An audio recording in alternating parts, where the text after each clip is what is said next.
हम संगीता ठाकुर स्वागत करे छी अपन यूट्यूब चैनल मिथिला के नगरिया में। आइ के एहि वीडियो में बुझब जे वट सावित्री व्रत यानी बरसाइत कहिया अछि। वट सावित्री के व्रत यूपी आ बिहार में खास तौर से मनायल जाय अछि, परंतु अपना सब के मिथिलांचल में बरसाइत हर सुहागिन महिला हर्ष उल्लास के संग मनबैत छथि। मानल जाय अछि जे सुहागिन महिला अपन पति के लंबी उम्र आ अपन पति के सुख समृद्धि लेल मनबैत छथि। ओना तऽ ई व्रत सब सुहागिन महिला करैत छथि, परंतु कोनो नया विवाहित लड़की जेकर कि विवाह बाद पहिल बरसाइत पड़ैत अछि तऽ ओ पहिल बरसाइत बहुत खास तरह से मनायल जाइत अछि।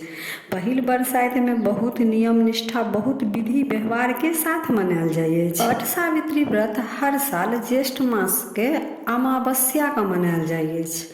तऽ एहि बेर बरसाइत 6 जून बृहस्पति दिन अछि। अमावस्या तिथि शुरू भऽ जायत 5 जून राति के 7:07 पर आ समाप्त हैत 6 जून बृहस्पति दिन 5:45 पर। ई समय मिथिला पंचांग अनुसार अछि। कोनो आन पंचांग से मिलेबै तऽ समय में कुछ अंतर भऽ सकैत अछि, लेकिन बरसाइत पाबनि 6 जून के मनायल जायत। बरसाइत के दिन बड़ गाछ में पूजा कयल जाइत अछि। बड़ गाछ ब्रह्मा विष्णु महेश तीनों देवता के वास रहै छनि। ओहि दिन पूजा सामग्री में काला चना के प्रयोग जरूर करब, अर्थात नैवेद्य रूप में काला चना जरूर अर्पित करब।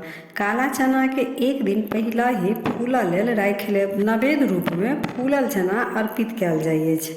मान्यता अछि जे यमराज चना के रूप में सत्यवान के प्राण सावित्री के वापस केने रहथिन, ताहि से काला चना के फुला कऽ चढ़ौला से पति के अकाल मृत्यु से रक्षा होइ छनि। तऽ बरसाइत के दिन पूजा के संग संग कथा सेहो जरूर सुनि लेब। हम जल्दिए बरसाइतक कथा चैनल पर अपलोड करऽ के कोशिश करब, तऽ जे केओ चैनल के सब्सक्राइब नहीं केने छी चैनल के सब्सक्राइब जरूर कऽ लेब आ नोटिफिकेशन सेहो ऑन कऽ लेब, ताकि हम कोनो नया वीडियो डालब तऽ सबसे पहले पहुँचत अहाँ तक। तऽ फेर हम उपस्थित होइ छी एकटा नया वीडियो के संग। ताबे तक जय मिथिला जय मैथिली।